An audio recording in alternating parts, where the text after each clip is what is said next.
When you set up internet at home, you basically just plug a little plastic box into a wall. Yeah, and you wait for that little green light to stop blinking. Exactly. And then you completely forget it exists, right? You just treat your house as this static object.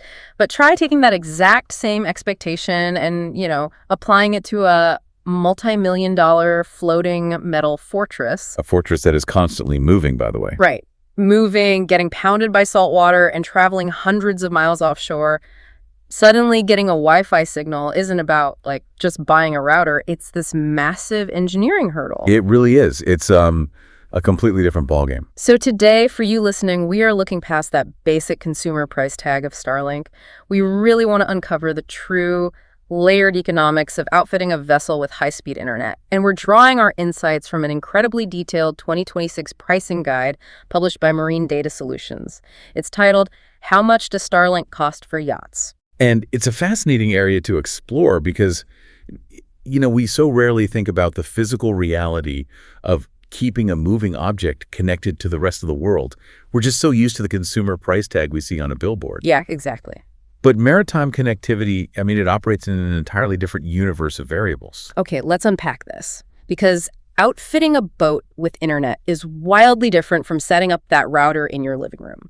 And the first major hurdle that jumps out from this guide is what I'm calling the sticker shock illusion. Oh, the sticker shock is real. Right. Because if you casually Google Starlink, you see hardware starting around $999 or maybe up to $2,600. And you think, great, I'll buy that, stick it on the roof of the boat, and we're good to go. If only it were that simple. But true marine hardware is playing in a totally different league. It really is. Yeah. A standard flat terminal designed for basic marine use starts around $2,500. But if you're outfitting a true offshore yacht, you're looking at their high-performance flat terminal. And how much is that one? That runs $3,500 to $6,000. Wow. Yeah. And for commercial vessels or enterprise setups, the hardware alone easily exceeds $10,000. So if I'm a boat owner, my very first thought is going to be, why can't I just buy the $900 residential dish? Putting a standard residential dish on an offshore yacht feels like, buying a high-end sports car but putting cheap bald tires on it. That is a perfect analogy. Does slapping a standard dish on a boat actually work? Or is it a recipe for disaster? It's definitely a recipe for disaster. You run into this massive physical mismatch. See, those entry-level residential dishes, they actually have these small mechanical motors inside them. Oh, to tilt the dish. Exactly, to orient it toward the sky. So you put that on a boat that's pitching and rolling in like 6-foot swells, those tiny internal motors are constantly fighting the ocean. Oh, man. Right. Just trying to maintain a lock on a satellite. They burn out incredibly quickly. So the actual marine terminals don't have moving parts? Correct. The high-performance flat terminals are completely solid state. They use electronic beam steering. Which means what, exactly? It means they don't physically move at all. They just electronically shift their signal to track the satellites overhead. And on top of that, they're heavily weatherized against corrosive salt spray and, extreme temperature swings. Okay, so that totally explains the hardware jump. But the monthly data plans are where the numbers really start to look, completely different from a home internet bill. Oh, absolutely. At home, I pay maybe $80 a month. But on a yacht, the guide outlines that the monthly plans scale up dynamically based on usage. Right. If you're just staying dockside or doing coastal cruising, you're paying $250 to $500 a month. Which is already a step up. Yeah. But then if you need regional priority, it jumps to between $500 and $1,500. Offshore yacht operations run $1,500 to $5,000 every single month. And it goes even higher. Right. Global enterprise maritime can blow right past $5,000 up to $15,000 plus every month. What's fascinating here is the why behind those massive monthly leaps. Because it isn't just, an arbitrary markup just because the customer owns a yacht. Right. They're not just gouging wealthy people. Exactly. You are paying for network priority. Priority meaning you get to skip the line when the network is crowded. Precisely. So picture a popular anchorage in the Bahamas or a massive marina in South Florida during peak season. You have hundreds of vessels packed into this really small geographic area. Okay, I'm picturing it, lots of big boats. Right. And in the evening, Every single one of those boats has owners and crew trying to stream 4K movies, download navigational charts, or do video calls. And they're all pinging the exact same satellites overhead. Exactly. So if you are on a cheaper, lower-tier plan, you just follow the bottom of the queue. Your speeds will throttle down to an absolute crawl. Oh, so it's practically unusable at that point. Pretty much. So the higher monthly cost of those priority plans is essentially an insurance policy. It guarantees that your data packets get processed first, keeping your speeds high even when the airspace is just utterly congested. Okay, so you've paid for the premium solid-state dish. You've secured the priority data plan to beat the congestion. You probably think you're done, right? Most people do. But then you realize you're trying to beam an internet signal through thick fiberglass decks, bulkheads, and like a massive metal engine room. And that physical reality introduces an entirely new layer of hidden costs. Costs that, honestly, most people don't even consider until the boat is quite literally torn apart. Yeah, the physical integration, this seems to be where the budget actually goes. Completely. You cannot just duct tape a high-performance terminal to a mast and, run a wire through an open window like you might in a college dorm room. Right. And looking at the total installation ranges in the source for a small center console boat, you're looking at $3,500 to $6,000 just for installation. Moving up to a mid-size yacht, say 40 to 70 feet, it jumps to between $6,000 and $12,000. And for large yachts over 70 feet, the installation and integration can easily range from $12,000 to $25,000. Plus, This adds up incredibly fast. okay, but I have to push back on this, though. Wait, if the dish connects wirelessly to space, why are we paying thousands of dollars for cable runs, peplink routers, and LTE backups? I mean, the internet is coming from space. Why am I paying a massive premium for wires on the boat? It sounds totally counterintuitive until you look at the boat as an environment. Remember those fiberglass and metal bulkheads you mentioned earlier? Yeah. A modern yacht is essentially a giant Faraday cage. Right. It's built to keep the ocean out, which means it also does a phenomenal job of keeping Wi-Fi signals from moving between rooms. Oh, wow. I didn't even think about that. Yeah, so that wireless space connection is completely useless if the router is up in the salon, but the owner is trying to take a Zoom call in the master stateroom 2 decks below, totally surrounded by steel. So you're having to pull specialized cables through the very structure of the boat to set up multiple wireless access points. Yes. And it's not just pulling cable. You need specialized cable glands. Cable glands. Yeah, watertight seals. So that when you penetrate the roof of the vessel to connect the dish, salt water doesn't just pour into the cabin during a storm. That would be a very bad day. A very expensive day. And you also need structural marine-grade mounting poles that can withstand hurricane-force winds. But honestly, the most critical hidden cost, and the one that saves the entire system from frying, is power conditioning. Power conditioning, because I'm guessing a boat's power supply isn't exactly a stable connection to a city grid. Exactly. A boat is a self-contained microgrid. The generators on board can fluctuate wildly depending on what else is running. Like what? Well, if the air conditioning kicks on or a heavy water pump starts, you get these micro surges and drops in the electrical current. We call that dirty power. Have it dirty. Power. Right. And if you plug sensitive, thousands of dollars networking equipment directly into dirty power, a sudden electrical spike will instantly fry the router or the dish. Oh, man. So the power conditioning equipment acts as like a buffer. A massive heavy-duty buffer. It cleans and stabilizes the electricity before it ever touches your internet gear. Okay, that makes complete sense. If you skip the power conditioning to save a few bucks, you risk destroying a $6,000 dish. Precisely. But what about these Peplink Marine network routers the guide mentions? It says they handle hybrid connectivity. Why do I need a hybrid connection if I just bought the best satellite dish on the market? Because no single connection type is flawless in a marine environment. Imagine you're cruising down the intracoastal waterway, right? And you pass under a massive concrete bridge. Okay. For those 30 seconds, the bridge completely blocks your line of sight to the Starlink satellites. If you only have Starlink, your internet drops. Your Zoom call disconnects. Which is incredibly frustrating if you're trying to, run a business from the boat. Exactly.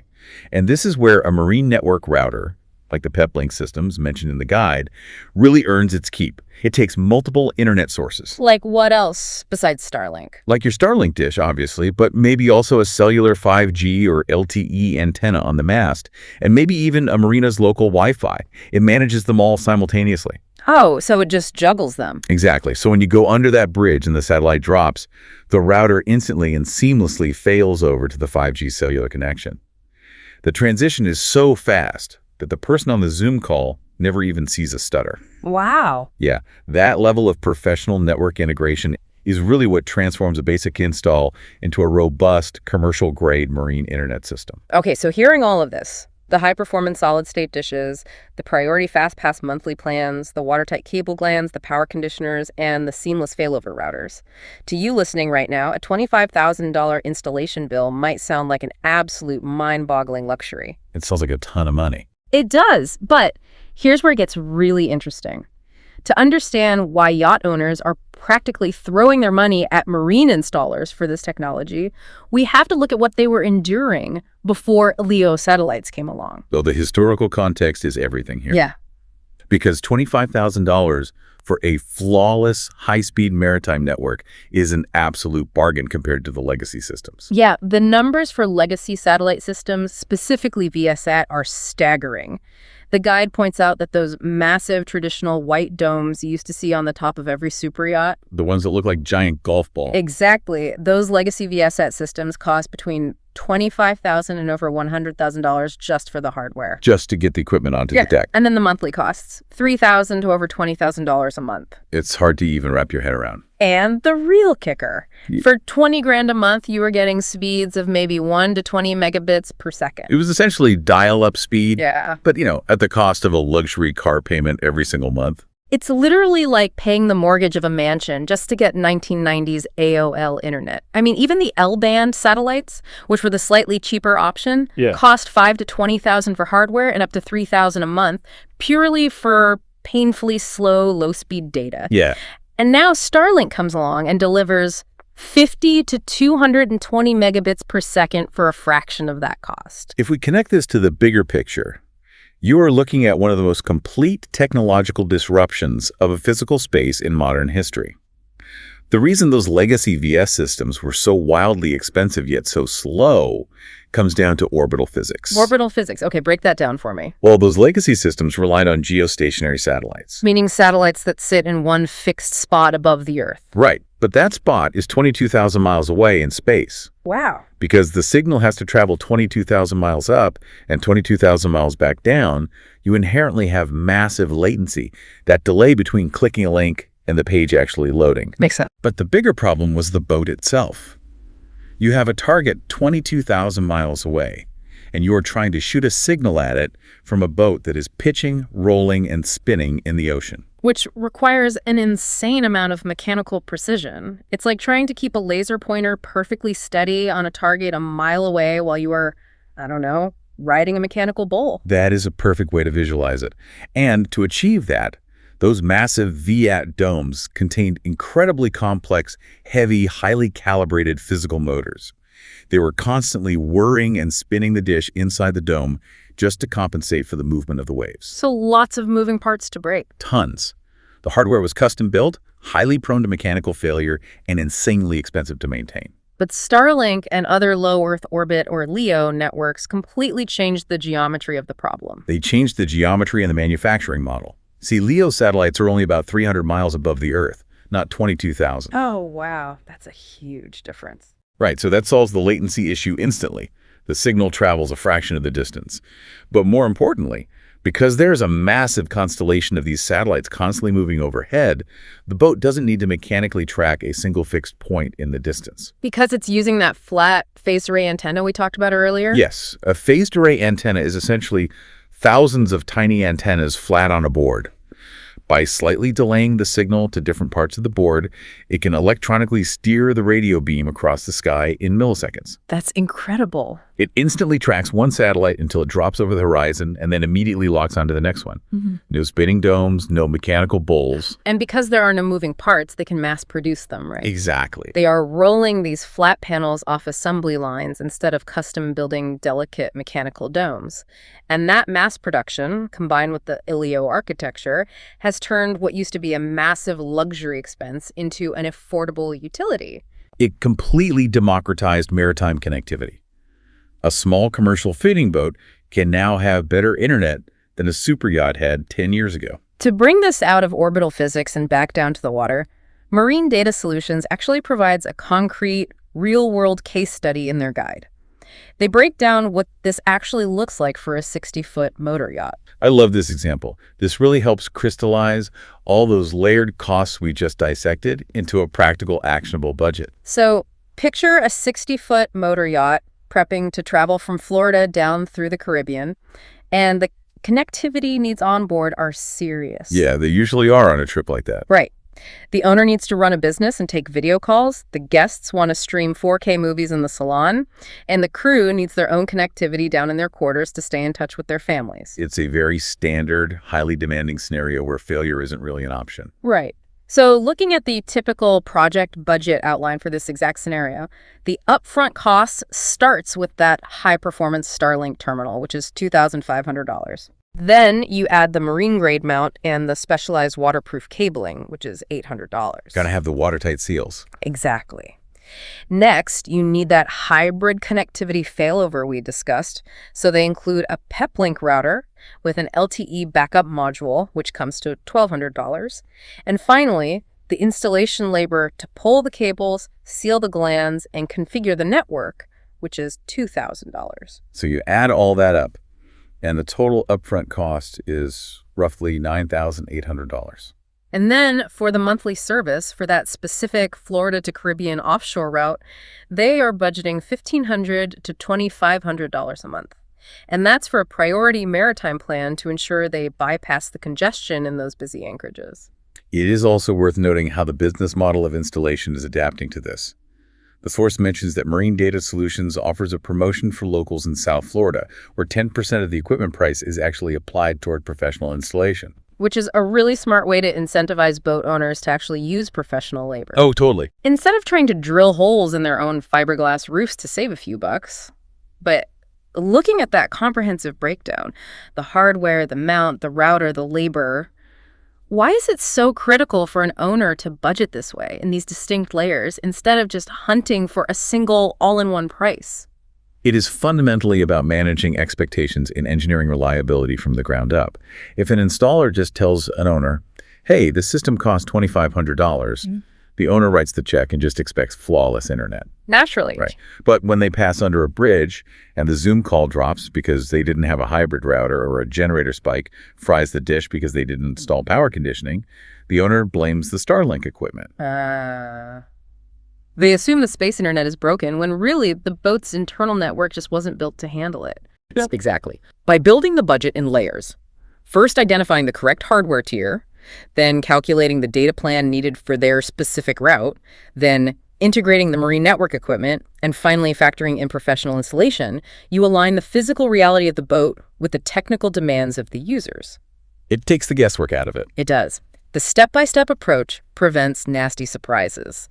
It guarantees that the network doesn't just collapse simply because the crew started streaming movies at the exact moment the owner needed to upload a massive file for work. It's the difference between buying a gadget and engineering a resilient system. And that right there is the core of what we've been unpacking today.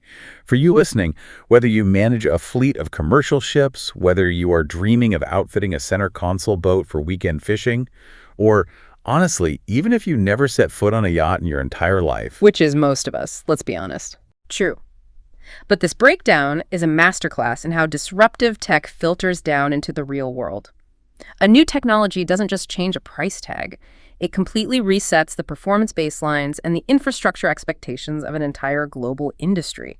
It forces a sector that was perfectly comfortable charging $20,000 a month for dial-up speeds to adapt overnight to an entirely new standard of what is possible.